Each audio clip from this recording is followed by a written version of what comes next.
Has the vision changed? Has your passion changed? What do you see as the vision for the King's Temple?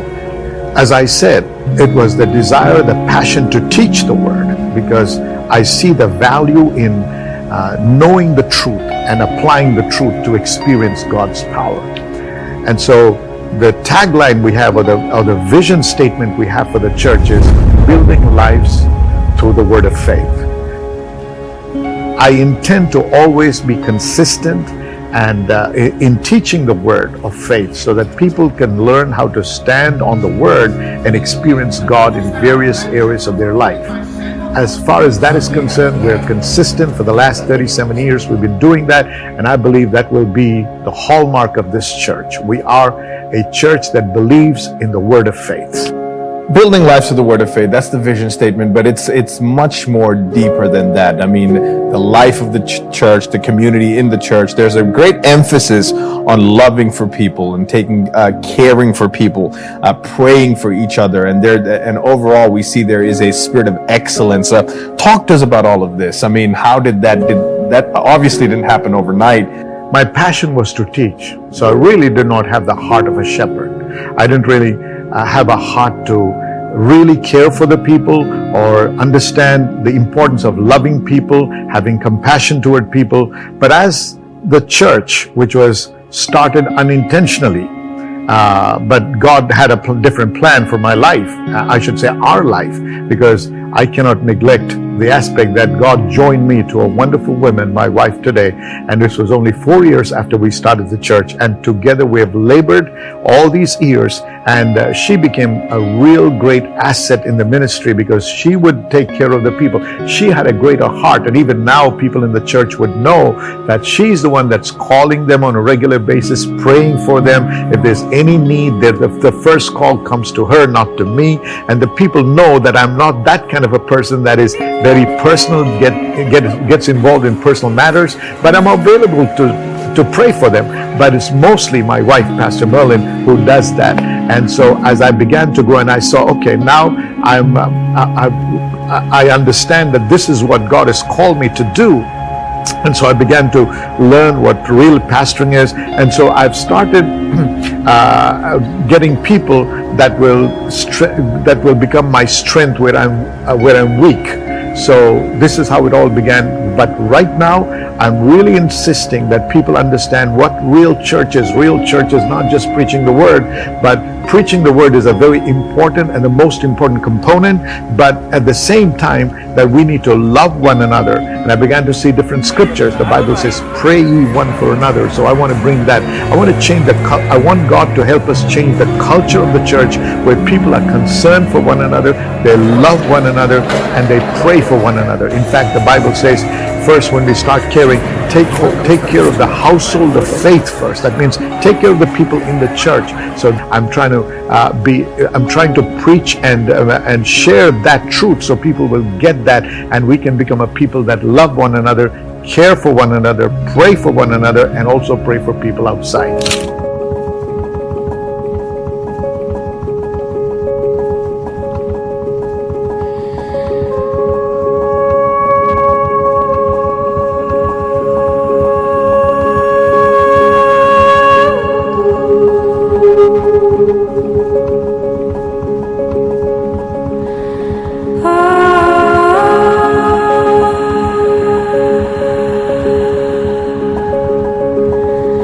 Oh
sao không quan tâm gì